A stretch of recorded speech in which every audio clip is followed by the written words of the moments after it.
Hey, this is Ari Herstand, author of How to Make It in the New Music Business, 3rd edition out now, and you're listening to your Morning Coffee podcast with my friends Jay Gilbert and Mike Etchart, weekly music news for the new music business. From Music Ally and the Music Business Association, the LON Conference Recap. From Music Business Worldwide, streaming fraud accounts for at least 1 to 3% of plays on services like Spotify and Deezer in France, shows an investigation. And from MIDiA, what comes next in the music streaming model makeover? I don't know, but we're going to talk about that, Jay. We certainly are on a kind of a chilly morning for us here in Southern California, at least. We are glad you are here, and Jay and I are going to get the boogie going right about now. Stand by for transmission. This is London calling. Wake up! The revolution is at hand! Your morning coffee is on the air. On the air. On the air. On the air. On the air.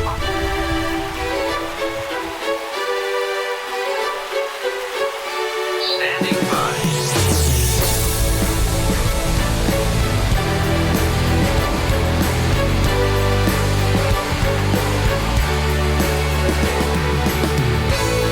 Your morning coffee, the weekly music news for the new music business. It's the highly curated, agitated, advocated, moderated, and liberated digital music information that you need to know. We are your digital music authority. And now from our studios in Hollywood, California, here's your hosts, Jay Gilbert and Mike Etchart.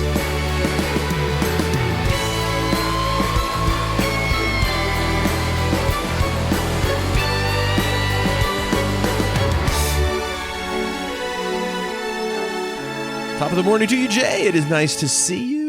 Nice to see you, too. Cold. We had a little technical issue this morning, some ghosts in the machine, but we've got it figured out, and the show must go on. Well, and we have talked many times. So this is episode 128 we're on, and we have learned a lot over the years on how to do this, and we've tried different versions. And our first couple of episodes were kind of rocky when we started the podcast, right. But we have kind of figured out a way to do it. Although it's even the way we do it now is still kind of clunky. It is. But you've got a good setup on your side. My side needs improvement, but then your side today had a hiccup, sort of a failure. Yeah, a hiccup. So it'd be great to do this in a studio together. For those that don't know, yes. We're not in the same room, unfortunately, but we see each other on a screen, so we can have a conversation. And we're going to see each other tonight, as a matter of fact. That's right. We're going to a really cool red carpet event for the immediate family, and we're going to see a screening of the documentary and hear kind of a Q&A session with the guys. I'm really looking forward to it. Yeah, that'll be fun. That'll be really, really fun, and so I'm looking forward to that as well. Yeah. So we have a workaround for how we're doing this week, and hopefully it'll work okay. We'll find out. Fingers crossed. How about that cool intro by our friend Ari Herstand? Oh, lovely. We like Ari, and we are, of course, as we keep saying, his book, which is now in its 3rd edition, is on that short list of books you absolutely positively must have, because that's right. It's the bomb diggity bomb. Yeah, it is. It's a must-have. It's called How to Make It in the New Music Business. I had a chance to talk to Ari about this new 3rd edition and all of the things that are new in this edition. And this is what he had to say. Ari, our listeners know I'm a huge fan of yours. You're Ari's Take blog, New Music Business podcast, not to mention your music. I like the more chill stuff, drifting, girls your age, but that's okay. I'm old. You've written one of my favorite books on the music business, How to Make It in the New Music Business, practical tips on building a loyal following and making a living as a musician. Whew, it's a mouthful. Mm-hmm. The 3rd edition just dropped. Tell us about that. What's new in this new edition? Oh, well, thank you so much, Jay. I appreciate that. Yeah, well, a few things have changed in the last 3 years since the second edition came out, namely COVID. And TikTok actually were kind of the two biggest things that happened over the last 3 years in the music industry. So, this new edition, I added 100 new pages. I rewrote the social media chapter from scratch. And talk a lot about how TikTok has affected the industry, live streaming, all the various live streaming platforms. There were over 100,000 live stream concerts just from 2020 and 2021 that happened. Wow. And so I kind of talk about those on all the various platforms, whether it's, the free live streaming like Twitch or more paid ones like Veeps or Stage It. Talk a lot about those concerts. And then just the new innovative ways that indie artists have kind of broken out. And also, what I found so fascinating was the deals, the major label deals that had been offered to artists in the last 3 years. They I would say they have been the most advantageous to artists in the last 3 years. And things have shifted more in the last 3 years in the major label landscape than in the last 30 years. Wow.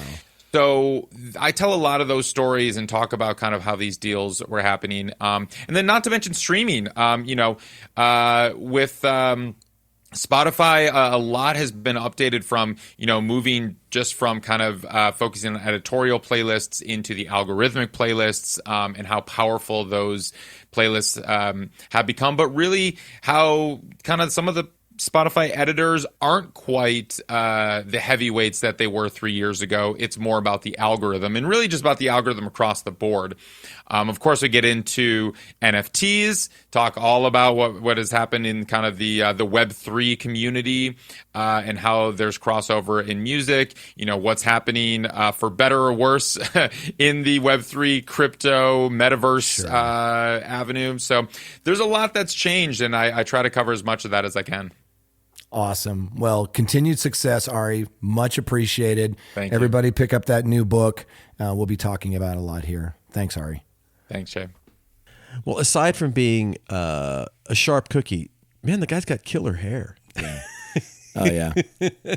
He's got rocker hair. No doubt about it.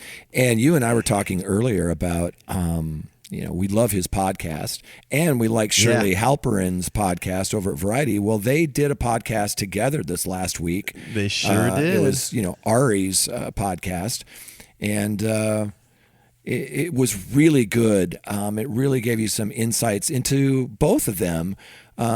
You and I have had the pleasure of meeting up with Shirley a few times, and it's always a pleasure. I encourage our listeners to listen to Ari Herstand's podcast.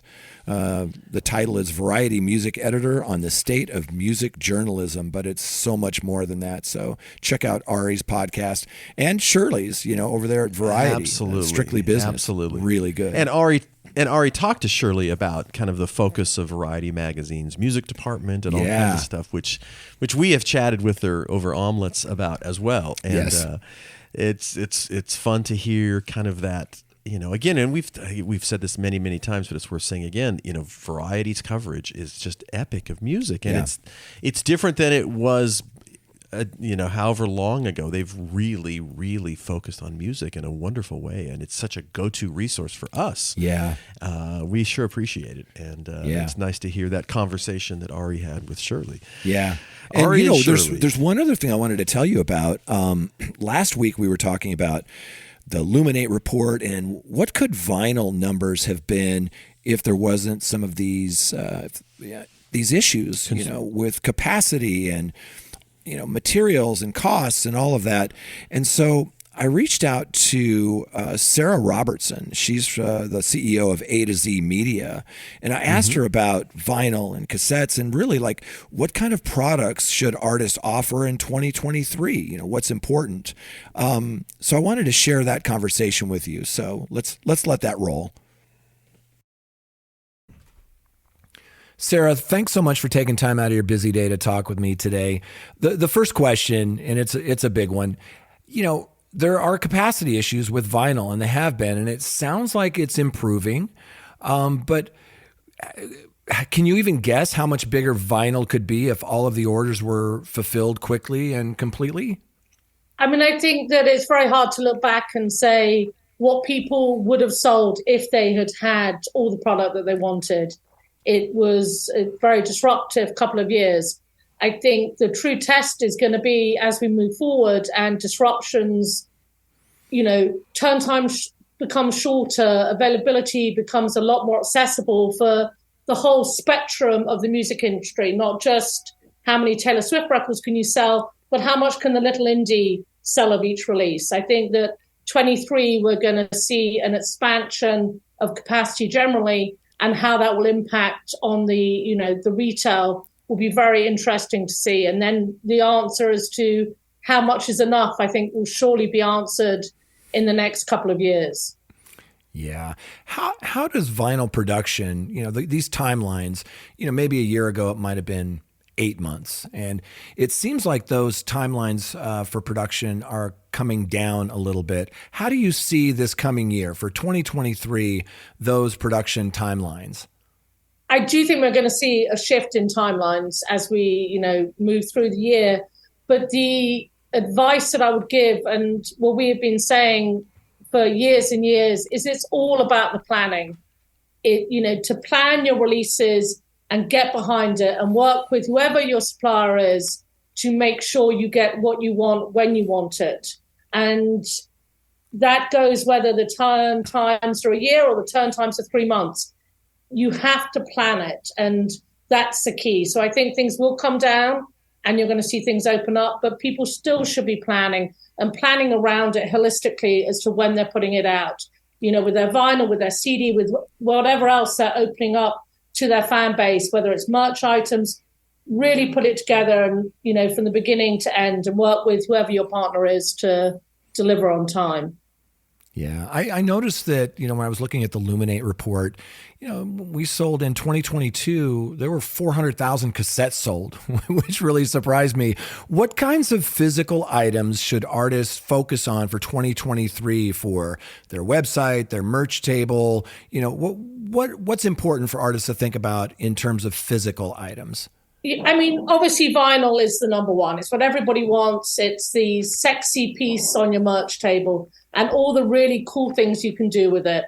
We do a lot of special packaging, a lot of box sets, and I think that works whether it's a direct to fan or even in the environment of a touring band. People love to own the story of an artist that they really appreciate. But beyond that, I think it's creativity, and that's where we've seen the most wins is knowing your fans and being creative as what you're delivering. Sure, cassettes. I'm always surprised when we see how many cassette orders that we have in-house, because the question is who has the cassette players? I mean, but we have done a lot of cassettes over the last couple of years, and we're still writing up every day. We're writing up cassette orders. The quantities are much smaller, so I think a lot of these are maybe more promo items. But, we are still actually, writing these up on a, daily basis. So when we're talking about a merch table, I think you've got to look at what will creatively speak to your fans. And we've done everything from bobbleheads to prayer candles and everything in between. And it's being original. I think that's the thing, is you don't have to just think around the soft goods, your beanies and your T-shirts. Be a little bit more creative about what you can put out there, to sell. Very helpful, very insightful. Thank you, Sarah. I appreciate that. Very interesting. Yeah. Very interesting. That's a neat company, A to Z. They do a lot of wonderful things, and for artists and others, it's look and see their various offerings. Great company, and interesting to hear that upbeat recap of what you should do. Yeah. So lots of things going on. And Jay, when we start podcasts, we must, of course, acknowledge our fabulous sponsors. The Your Morning Coffee podcast is brought to you by our friends at Bandzoogle. We want to take the time to congratulate Bandzoogle members for surpassing $100 million in commission-free sales of music, merch, and tickets through their websites. That's a big deal. Bandzoogle makes it easy to build a stunning website and online store for your music in minutes. All the features you need are already already built in, including dozens of fully customizable templates, tools to sell music, merch, and tickets commission-free, mailing list tools to grow your fan list and send newsletters, integrations with Bandcamp, SoundCloud, YouTube, Bands in Town, and more, so you can easily add content from your other online profiles, and live support from their musician-friendly team 7 days a week. Plans start at just $8.29 a month, which includes hosting and your own free custom domain name.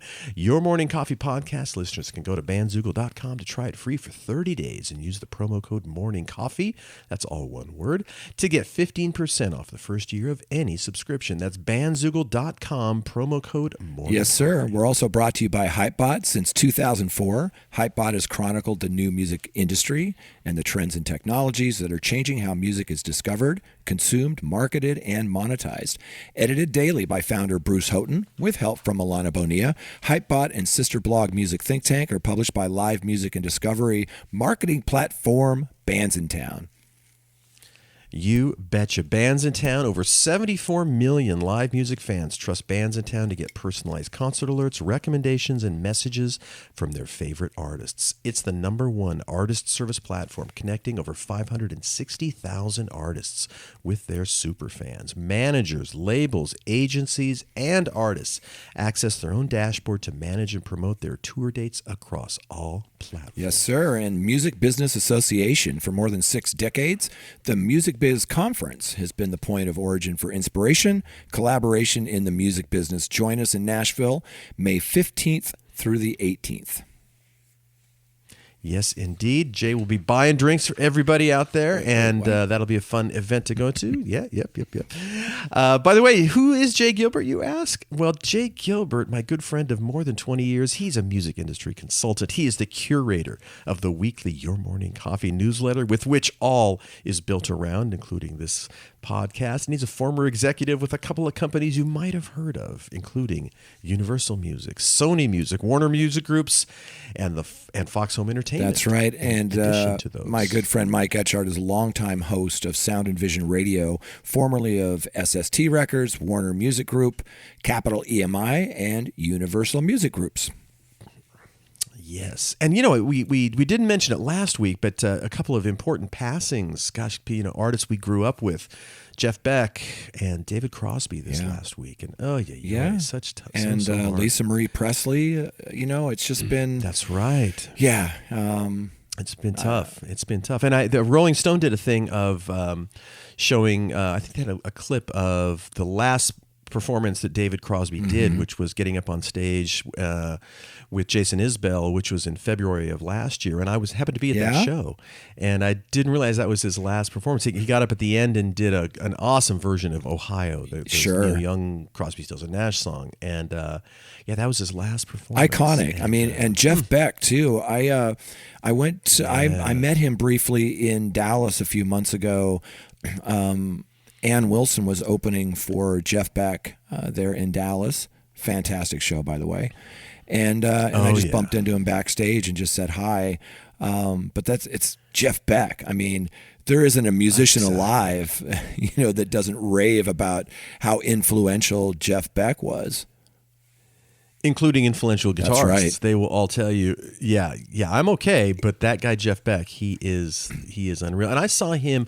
I went to the Clapton Crossroads event in Chicago, 2007 or 2008, and I'd never seen Jeff Beck live before, and he was, he doesn't sing. He's an instrumentalist, and his show was so captivating. It was unbelievable. Did he have Tal Wilkenfeld playing bass? He did. That was the first time I'd seen I've Tal. met her. Absolutely. She is fantastic. And they play off each other.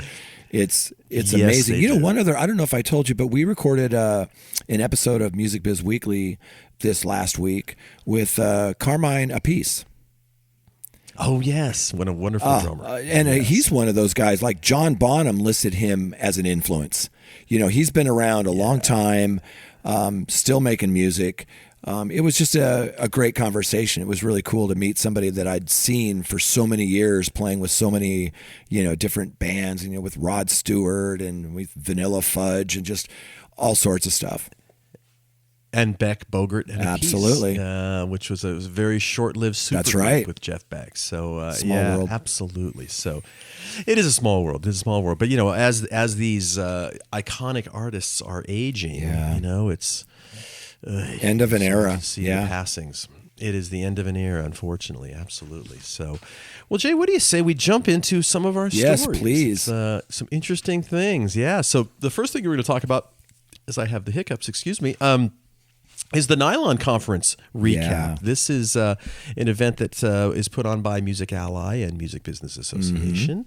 And a lot of interesting conversations that came out of that. Yeah, event. we're just going to highlight 3 of them because these are from Music Ally kind of recaps of these panels. And I was fortunate enough to see all of these. I didn't attend in person. I attended virtually, but it was really good. And we'll start off with the one with Ulla Oberman, who's the head of music for TikTok. And I had the opportunity to have a Zoom with him a week ago, and he and I had actually touched base many, many years ago, earlier in our careers, and I've been kind of following him through his journey. And what I like about Ulla is he's very smart, but he's also very reasonable. And he's been on both sides of the fence. He's worked for, platforms that are trying to license music, and he's also worked for record labels. He worked for Warner Music Group. So he has a kind of a different approach to it. So the Music Ally, the headline for their recap was TikTok Music Boss Talks Short Video, Long Form Listening, and Licensing. And it was moderated by Artist Growth CEO Matt Ermey. And, it started with some music trends. And Ola said the barrier to entry is pretty much zero at this point, talking about TikTok, which he joined in like 2019. Music is such a key part of the creation process on TikTok. And there's really no barrier to entry at this point. Anybody can upload a video, put the right song to it, and maybe end up with 100 million views in a short period of time. Maybe we should have underlined maybe, just so you know. And he talked about some of the recent controversies around TikTok, and this is artists complaining that they feel burned out by expectations that they get onto the app alongside their existing social media platforms. And he said, are we putting too much burden on artists when we're asking them to be so active on social media? He said that's a real topic, and you can't expect an artist to be making incredible music, touring, and then spending hours a day making great social media across multiple platforms.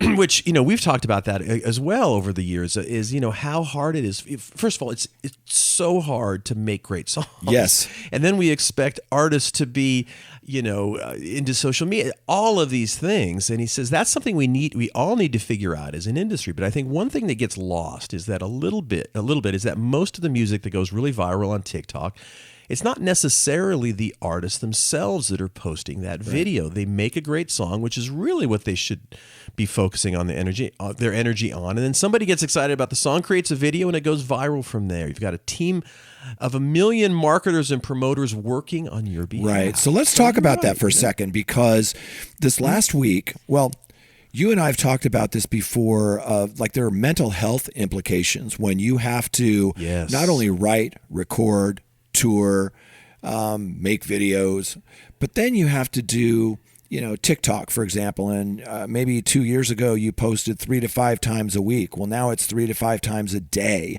and then you have Facebook, Twitter, Instagram, Twitch, whatever it is.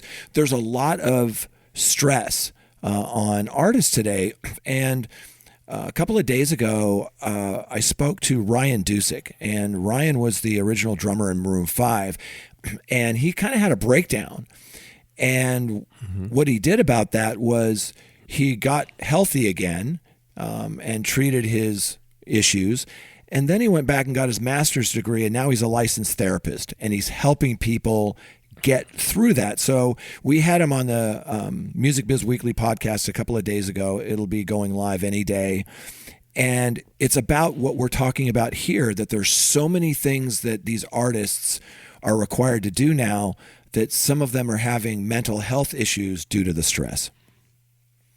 Oh, absolutely. And, it's a stressful, even pre-social media, it was stressful enough with just trying to get the songs together, get an album together, get on the road, and all of that stuff. But now when you layer on all of the expectations, it's just overwhelming. Yeah. And you can see how people have considerable stress and anxiety about that. But he basically saying that, we're saying we don't expect artists to do this. And that's a refreshing thing if you're an artist to hear that, he said they should, not something you should be worrying about. Let other people do that work for you. It just make good songs. I thought that was really nice interesting. Also, the other thing I thought was interesting is he talks about Leor Cohen. A couple of weeks ago, you and I were talking about a statement that he had made in the press. And, Ulla Oberman, talked about evolving music formats, but he also talked about, that comment by Leor Cohen. And Leor's comment was that short form video that doesn't lead anywhere is the most dangerous thing he's seen in the music business in a long time. And Ola says that was a great quote, a powerful and aggressive quote, that short form video is the biggest crisis that the music industry has seen in a few decades. But he said that Leor is a friend of his and that, he says, I don't think he'd mind me poking a little fun at him. I mean, obviously YouTube is extremely focused on shorts, short form video. So where are you going with this? So the short form video seems to be your biggest priority of the year. He's saying that to Leor. So, and he also doesn't really like the line that, it doesn't lead anywhere, So I think it's important that we kind of look at both of those. That Leor is saying, like, look, if we have our short form videos, well, you're right here in this ecosystem, where shorts are just tied in, and you can have interview videos, live concert, you can have everything right there. But I wouldn't underestimate the ecosystem of TikTok. And the last thing I'll say on kind of the Leor comments is he had made a comment I thought was funny. He said, maybe I'll call Leor and ask him if he'll integrate or let us integrate a TikTok video into the YouTube music service. You could be able to one click and then listen to a full song. And then he laughed. So it was really interesting. Right, exactly. Well, it's fun to see those guys kind of, but actually, and then Overman did say though that it is somewhat. They want to be careful because you don't want to get consumers used to just listening to short little segments of music, and that he acknowledged that is something that they don't want to see either. So, so it's interesting to see where all this is going to roll. And again, if TikTok has indeed this sort of service they're going to be rolling out called Resso, we'll see if that rolls here quickly and what that's going to look like. And super interesting keep in mind. Panel. Actually, it was more just like an interview because it was just him. But that was one of several that we're going to highlight today. The other one was Warner Music Group's Oana Ruxandra, and she's talking about music's evolution. She's the Chief Digital Officer and EVP of Business Development for Warner Music Group. And she said that over the last decade or so, we've been in a world of streaming, and streaming has only been defined as a $10 product. We talk a lot about that. It evolved based off of licensing deals that the major labels have given these streaming platforms, noting that the listener habits have also played a role. That product has limited what we see as a potential of the music industry quite a bit. And I think that's a good point. As streaming has evolved, it's still that same $10 product, but it's not, 20 million tracks anymore. It's 100 million tracks, and it's podcasts and audiobooks and all sorts of other things. And as we talked about last week, there are a lot of people within the industry that are saying that streaming is undervalued, and one of the ways we can help pay the songwriters and the performers more is by raising the price of streaming. Right. And she was saying that, the streaming industry has evolved in a very conservative way. She said she mentioned in this panel that she sees that as a result of the mindset in the music industry at the time of the original deals with these services, with memories of the impact of file sharing still Good fresh. point. She said the industry was fairly risk averse, conscious of what technology could do to the ecosystem. But we have a world today that she believes is feeling the confines of that risk aversion. And a lot of consumers are looking to expand the way in which they engage with music and also the way they interact with fellow music fans around the world. Yeah. So interesting kind of take on that, kind of when you think back to the world with which these original negotiations happened and all of this, they were hurting from the file sharing days, and that's probably an accurate observation that there was a fair amount of conservatism. Well, the way they were viewing you these and I were things. working with majors when that was all happening, and you went from kind of illegal file sharing to paying for downloads, but then people would just be picking off their favorite tracks, and music discovery was a whole different thing. She mentions that we've gotten a little bit away from what music was. It's an experiment or experience. It is a moment, it's interactive, and it's social. You would go to a show and have an experience. There was an exchange between the crowd and the artist. And I liked her take on that. The other part that I want to touch on really quickly is she talked about Web3 technologies. And it's always interesting when you hear someone at a major label or distributor talk about Web3 and NFTs and those things. Mm-hmm. Yeah. She says, I'm not here to say Web3 and NFTs is moralistically good or moralistically bad. There are ways to say any of this stuff is good or bad. It's technology, and we understand that technology evolves. For us, it's how do we position ourselves in a way to not only learn from the market, but also help drive the market? How do we invest in the brightest in this space? How do we start using these technologies? How do we start learning? Because we're really excited about these opportunities. Yeah. And she says, our industry is vastly under-monetized based on how much people consume our music and how much our music changes culture. She says, I think conservatism is out the door at this point, which is an interesting idea and sort of perspective. Interesting take. Yeah. And she's And she says she said that for WMG, the key appeal of NFT projects is building fan communities with artists rather than making quick profits. She says, how do we allow those fans to not only have access to those artists, but to buy into this community and also have a stake in that artist and have a real impact on that artist and be activated to be an active community member? Okay, interesting perspective. Yeah. So, as she says, for us with NFT projects, it's really about engaging that community in a more active way. We're working on a lot of different projects, and none of them are short-term, let's do this quick thing and win these quick dollars. It's not about that. It's about how we engage these communities over the long term. Solely exploiting short-term revenue streams is not the way to run a business, which is refreshing to hear that, because I think that's what I kind of felt as last year when all of these NFT things were coming out. It just felt like a land grab. Like everybody was just it was. I got to get in like a gold rush, the money. Right? And we saw that exactly. With NFTs that didn't have, other either physical things or other value attached to them, that there was, sort of this crash. She thinks that the biggest impact, is that there'll be new ways to make money for artists of all sizes rather than just the biggest stars. And I thought that was really important.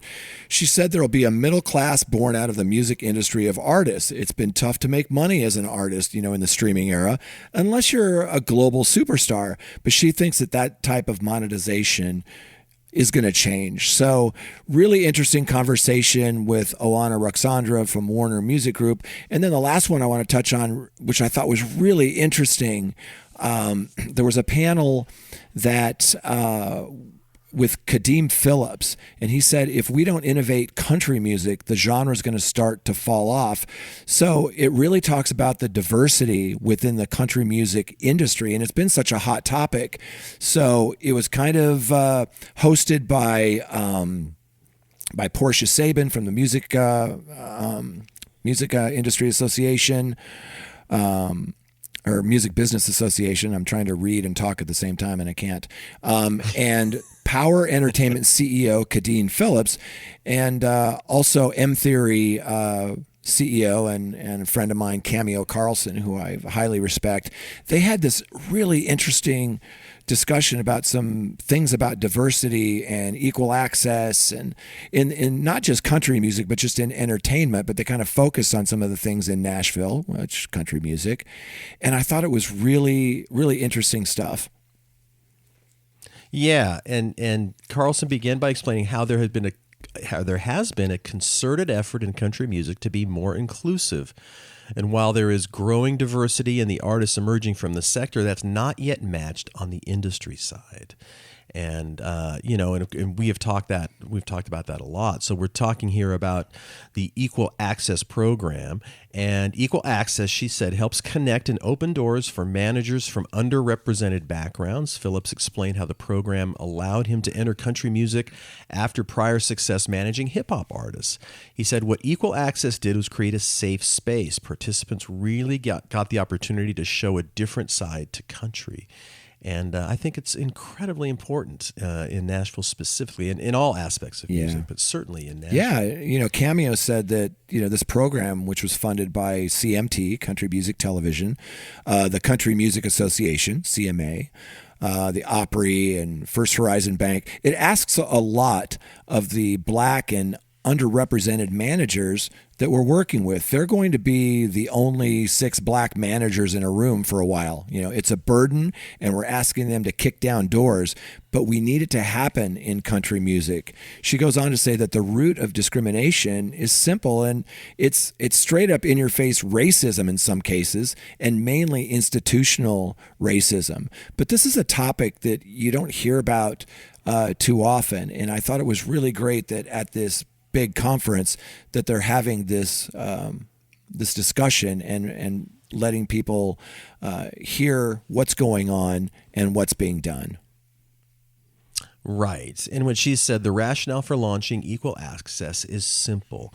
This business thrives on money, and you're leaving money on the table when you're not marketing to people who look like Kadeen, people who grew up on country music. Duh. Yeah, hello. I mean, that puts a fine point on this whole discussion. So really great conference, Nylon, with Music Business Association and Music Ally. They did such a great job. Highly encourage you to check out the coverage. Yes, indeed. Well, Jay, the next one, boy, this one, we've talked so much about this, and these numbers here are very interesting. This is from Music Business Worldwide. Streaming fraud accounts for at least 1 to 3% of plays on services like Spotify and Deezer in France, shows investigation. Written by Murray Stassen over at Music Business Worldwide. And Music Business Worldwide is so good at not only looking at these numbers, but seeing what they mean. And then what if we extrapolate these numbers to other territories? And most of the people that I talk to think that these numbers are very low, that it's actually much higher. Yes. Much higher than that. And as it starts, it says this is snowballing. And don't forget, and we talked about this last week, Sir Lucian Grange, the Universal Music Group big dude, called out bad actors for using illegitimate means to suck royalty revenue from music streaming services. He argued that these platforms' dominant pro rata payout model needed to change.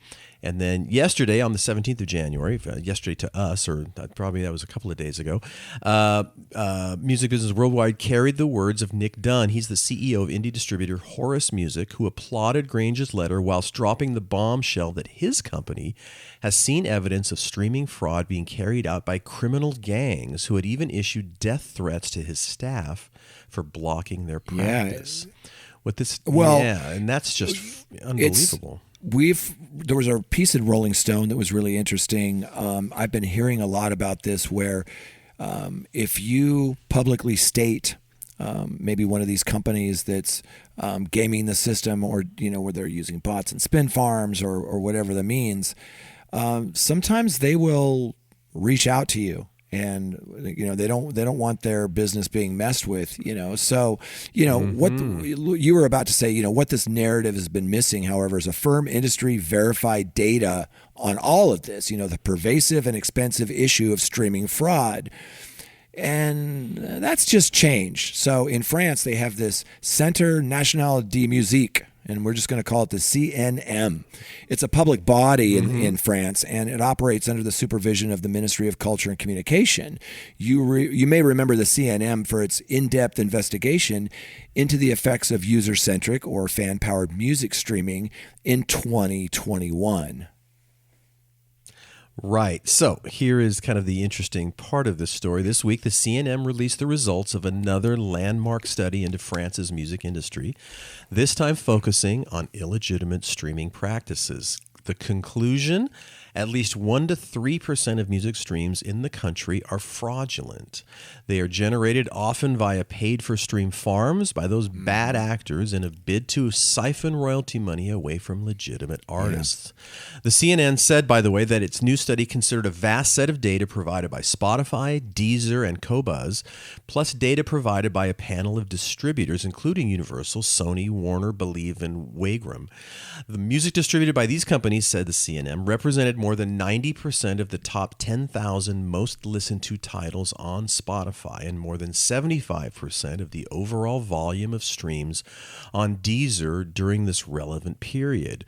According to the report, in France, between 1 billion and 3 billion streams at least, that's important to see that phrase right there, at least, were discovered to be false in 2021. Neatly enough, those figures were approximately the equivalent of between 1% and 3% of total plays in the market that year. Right. So what Murray did, and what Music Business Worldwide does, is they applied that 1% to 3% threshold to a wider industry figure, right? And so they're saying that the momentous size of the streaming fraud problem becomes much clearer. So the French music market in 2021 generated about $581 million in streaming revenue annually. That's according to their music body, SNEP, S-N-E-P.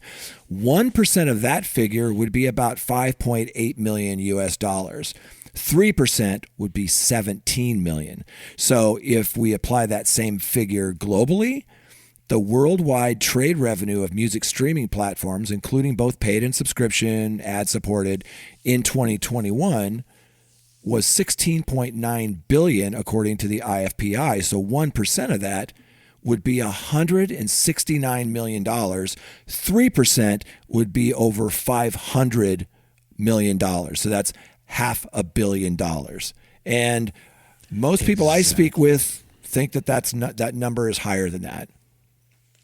Right, and that's what it says. The real problem may be much bigger than 3%, notes the CNN, because it says that its report relied only on fraudulent streams detected by the platforms and eliminated from the sharing of royalties. In other words, they only counted the fraudsters who didn't get away with it. That is such a great line. They counted only fraudsters who didn't get away with it. And the part that really jumped out at me was that CNN report, it talks about how hip-hop and rap music represented almost 85% of fraudulent streams. Rap and hip-hop, 85% fraudulent streams. And that was detected, amid Spotify's top 10,000 tracks during 2021. Well, and in this article, it says the body has called out Amazon Music, YouTube, and Apple Music for declining to participate and or supply data for the study. So we're not even talking about Apple Music, YouTube, and Amazon, Apple, and YouTube. We're just so that really, really, really could be a gigantic number, and we don't really know. Yeah. So it is dramatic when you think about that kind of money. Yeah, it's crazy. They talked to Jean-Philippe Thiele from the National Music Center, and he said that For the artists themselves, fraudulent streams disrupt algorithmic profiles and weaken engagement rates since, of course, fake users don't behave like regular fans. He noted that well-known mechanisms used to generate fraudulent streams included false plays exceeding the counting threshold of 30 seconds operated by, robots or natural people, as well as false playlists, illegitimate additions of titles on the platforms. So it sounds like this is a much bigger deal than maybe a lot of people think it is. Yes. And just to kind of recap a portion of what Lucian Grange wrote to the staff at the beginning of the year, which is the current environment has attracted players who see an economic opportunity in flooding platforms with all sorts of irrelevant content that deprives both artists and labels from the compensation they deserve. So this is a big, big, big problem. And I wonder, as we head into 2023, what's going to be done about that and what can be done about that. And can we identify what the problem really is? Yeah. Because to your point, this is one DSP and it's in one market, France, that they're sort of extrapolating to give you a sense, but we don't know how large this problem actually is. And my sense is that it's much larger than we think. Right. And as we head into the further into this year, we're going to be seeing so many more AI products flooding the marketplace, and boy, it's just really going to be an issue that's got to be dealt with, and we'll see who's going to take the lead on that. And that leads beautifully into our next story, because the story from MIDiA, it's what comes next in the music streaming model makeover, and it was written by Tatiana Cirisano, and it's such a great piece, and she touches on a lot of the things. Like we have to make over this business. It's maturing now, and what are we going to do about it? And I thought her kind of recap and her analysis on this was just spot on. Yeah, she starts with saying the long tail becomes the scapegoat. Much of the conversation thus far is focused on culling the long tail. And oversaturation is certainly a contributor to majors losing market share, but a bigger factor is the tectonic shift in consumer behavior. Consumers today are spreading their listening across a wider range of artists and songs, and niches are flourishing. Some of that time that consumers used to spend streaming superstars is likely now going to mid-tail artists, not so much the long tail as major labels claim. Only 15% of consumers strongly agree that they find it difficult to discover new music, reflecting that consumers may not be as frustrated by the streaming experience as the majors think. So while DSPs can and should do more to cut out fraudulent activity and fake artists that are intended to siphon streams, eliminating the long tail would not necessarily eliminate the change in consumer behavior that is hurting the majors' ability to Interesting. She said also, let's not forget the consumer. Like every format, streaming has changed how consumers consume music, right? In addition to fragmentation, the other part of this shift is passivity. Even the biggest music fans are increasingly using streaming services to play music as background noise. Whether Universal Music Group's proposed artist-centric model that we talked about last week is good for the music business or not, it would go against prevailing consumer behavior. And there's already a graveyard filled with products that tried to change consumer behavior rather than embrace it. Wow. Right, exactly. And she says, what comes next? Everyone seems to agree that the current streaming model is not working, but designing a system that benefits all artists, as UMG CEO Lucian Grange described it, will not be easy. So she's got a couple of possibilities here that are worth teasing out. One of which, she said, is a label-owned streaming services, although unlikely to happen. Labels could pull their music from DSPs and create their own, which would see the market look more like the fragmented streaming video market, where Netflix, Hulu, and HBO Max are swapped for the big three. Interesting concept, because that's essentially what Hulu was, right? That was interesting. And the second one is DSPs expand pricing tier and fan monetization. The current one-size-fits-all model is replaced with new tier options like consumption level and genre preferences, DSPs also allow artists to charge users extra for exclusive content, fan profile badges, and more.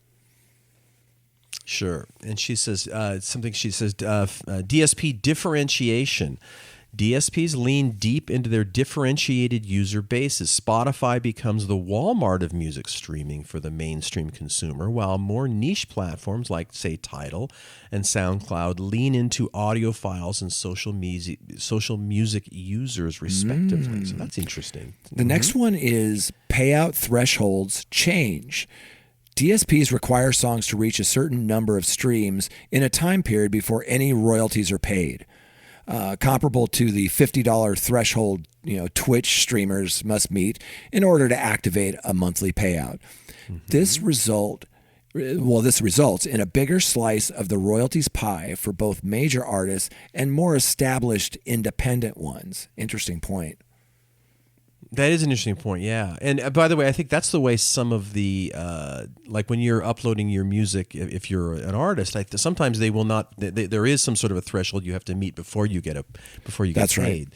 So that'll be interesting to see if that gets happening. So the other one, she says, independent split off. If the UMG model ends up penalizing smaller artists intentionally or otherwise, a new breed of independent music DSPs could emerge, targeted at independent artists, both fully DIY and those signed to indie labels.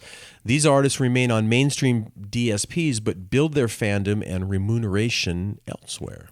Yeah, I struggle with the thought of having DSPs that are focused on a genre, mood, demographic. I think that we've so gotten used to going to a DSP of choice and having access to everything. I wonder if that could be a thing. She says that there's another possibility. A simple solution would be to have a higher royalty rate for lean forward actions like searching for a song or streaming liked songs, and a lower rate for lean back actions like streaming radio stations and mood playlists. And that's something we've been reading a lot about lately is, what she's describing, but also should a stream of the Beatles be worth more than the stream of a developing artist or Rain Sounds, and that's an interesting slippery slope, that discussion. To say it's a slippery slope is an understatement. It is, but I think it's an important question to ask, because I do think there is you can assign a higher value to something like that than something generated or something moody where it's just kind of sonic wallpaper.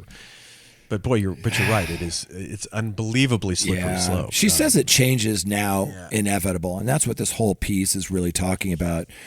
Is we're coming up on this new music business and the changing of the guard, and we're looking at pricing, and we're looking at how things are valued, and we're looking at fraud and all of these things, and we're also looking at things like how songwriters are paid and how performers in the U.S. aren't paid when their songs played on the radio. There's a lot of these issues now that we're addressing that maybe we haven't in years past. So she says, in a way, major labels joining the streaming model debate, that's a sign that change is really coming.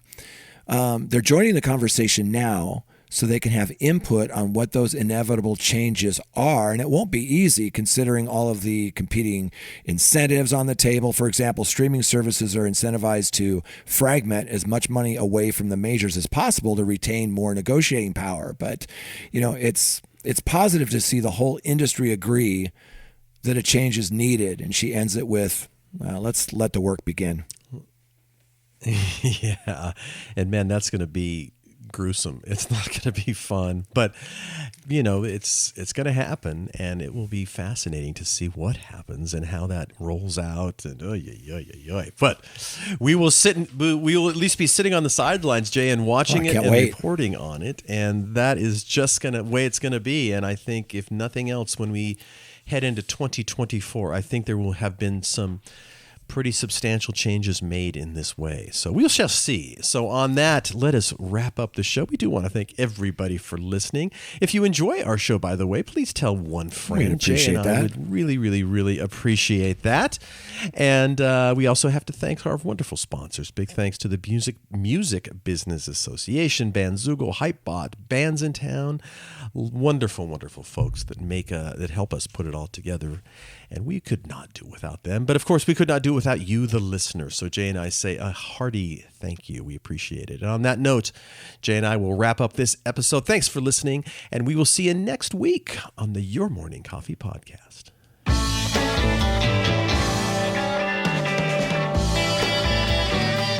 You've been listening to Your Morning Coffee, the weekly music news program for the new music business. Join Jay Gilbert and Mike Etchart next time for the digital music news you need to know.